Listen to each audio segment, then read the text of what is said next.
Genshin still has big issues to solve even as 5.0 and Natlan looms around the corner. And in this video, I'm going to go over the ones that I think are vital for Hoyo to find a fix for in the duration of the coming new region. A lot of these will be less about gameplay and more about quality of life, creature comfort, and important features that needs a fixing or two. If you just want to hear about what I think is the biggest problem, then feel free to skip over here. If you're still here, then I shan't use up more of your time. The name's Leafy, and welcome back to Let's Talk Slow About Games, Genshin Edition. Let's start with the tamest issue I can think of, which is the whole, I just built for a new character, I want to build them immediately, but can't because I've either yet to unlock the region or sub-area that has those items, or a good chunk of those items are locked behind areas that require me to finish exceedingly long world quests. This is primarily a problem that happens around Sumeru and some parts of Fontaine. I think when it comes to local specialty, there shouldn't be any of it that are locked behind stupidly long world quests. The biggest example of this issue that I can think of were the bugs that Sino needed when he first got released. A good chunk of them were stowed away in the depths of the pyramids, and it became quite a chore for people who just wanted to farm them in their own world. In Natlan, I sincerely hope that this becomes something that is virtually non-existent. The next issue ties into general quests in its entirety, particularly the dialogues, and the lack of a skip button for some dialogue settings. In this case, however, I'm not asking said features for main stories and region vital world quest dialogues, but I'm asking this more particularly for the daily commission dialogues. Here's the thing. For some, if not most people who does not rely on encounter points for the dailies, we're kinda sick of reading through the same exact dialogue lines from commissions that have long exhausted their storyline choices. I don't need to be reminded of how that one accountant lost all her ledgers, and I don't need to be reminded of how much the budget version of Star Rail's MC loves her dog. I just want to do the actions of the commissions and get it over with.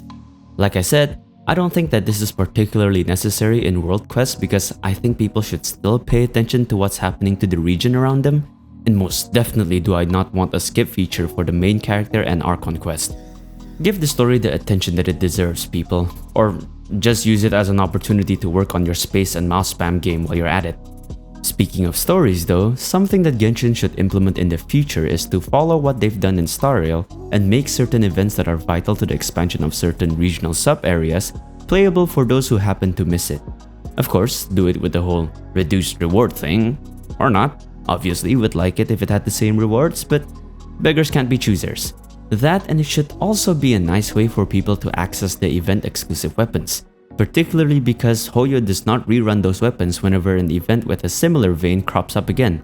So it's either they make it accessible through keeping old events with reduced rewards, or they remember to rerun those weapons should a similarly themed event come back. Like, rerun Festering Desire when a Dragon Spine event comes back up. That way, even old players can benefit from refining them if they didn't get to max it out back then. Alright. We'll now go to the penultimate issue that I want to talk about that has really hurt me when it comes to the kit designs of certain very particular characters. Please, Hoyoverse, don't experiment weird shit on characters that have been around in the game for a long time before you finally release them. Right, you guys know exactly who I'm talking about. I was beyond devastated when I waited and saved to get DEHYA, only to realize that there was not a single scenario where I could feasibly use her in any point of the game because they decided to give her a whack-ass kit.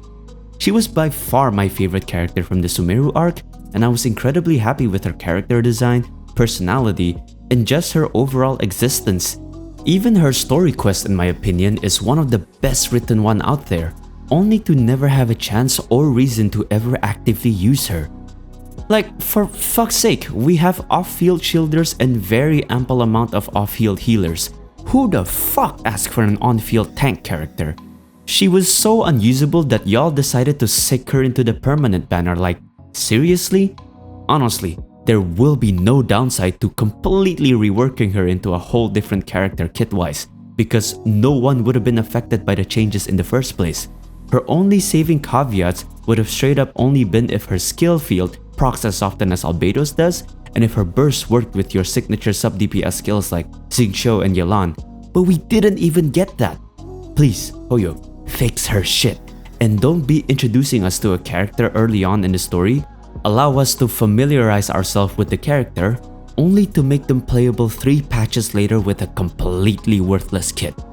Do what you do with Emily. Story-wise, we barely care about her since we never even heard of her, so use her to experiment on those weird new kits that you guys want to do. Don't use it on someone who we've been waiting for, and just make them a solid and sensical character. Before we get to the last problem, here are a few honorable, or I guess dishonorable mentions in this case. Basically, I don't talk about these ones because I've either talked about it in a different video before, or I don't care about it, or the issue itself had been actively worked on by Hoyo. Number 1, lack of endgame. I've talked about it in this video beforehand, and I think that they are doing a good job with Imaginarium Theater and all that. Number 2, Paimon. I've straight up dedicated a whole ass video for her annoying butt, so go check it out if you want to. Number 3, more skins. I don't know, I don't really consider this much of an issue because for me, I like most of the character designs by default, and I get that making and rigging new models for an open world game as interactive as Genshin is kinda tough, so I can't exactly jump out of my seat to push them for it, so meh I guess. Anyways, finally, we've arrived in the final and biggest problem that Genshin has that really needs to be solved, which is this stupid, most abhorrent existence in the world that is the Genshin weapon banner. At this point, with other games like Star Rail, Withering Waves, and even Zenless Zone Zero, no matter how much you like Genshin or are a Hoyo slurper, there is no defending just how bad this weapon banner is. Look, this directly correlates with my experience in other games where there is this gnawing thought at the back of my head every time I'm about to pull for a character in something like, say, Star Rail. I'm always confident in a way where not only am I sure that I'm going to get the character and the Litecoin itself, but there's even a part of me that is always confident that I can actually safely go for Eidolons. Not only that, in the 1 year that I played Star Rail, I've had enough luck and savings to get 2 limited character E6s. In 4 years of playing Genshin, however, I'm nowhere near getting any one of my limited characters to C6.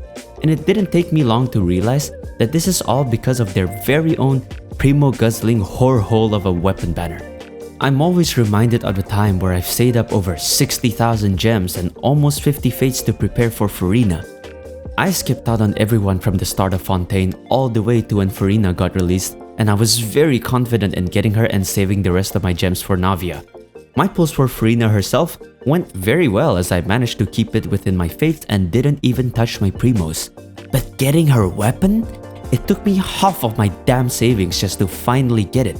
I thought I was at least going to have 45,000 by the end of it all, but to have only 30k after saving for so long and only getting C0 Furina and R1 of the weapon? That shit stung to the dick, man.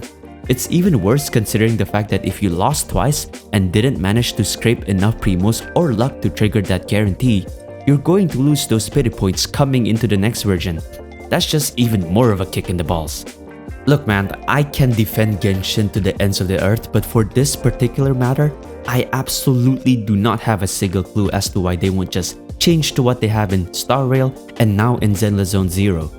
Not only about the pity rates because that 75-25 sounds infinitely better than 50-50s, but also to provide us with the option to save up for certain standard weapons using the star glitters that we've accumulated. Hell, or just straight up do what Tower of Fantasy and Withering Waves does and give us a way to just buy the character copies that we pulled from the banners. Especially for old-timey players who have a bunch of 4 stars on C6s, it'll be nice to know that the excess 5-star glitter that we get from wasting a pull on those copies can eventually be saved up into something that's worth the pain of constantly pulling 4 stars. In any case, everyone has to agree, the weapon banner is horridly shit and something has to be done about it. Alright, that's about all that I have for you guys today. Hopefully for some of us, we can share the same sentiment and wallow in the fact that maybe most of these prevailing issues won't get a fix ever. But we can all just pray once in a while, right? Leave a like if you enjoyed and feel free to comment your thoughts down below. Until the next video, the name's Leafy, and I'll see y'all next time. Sayonara.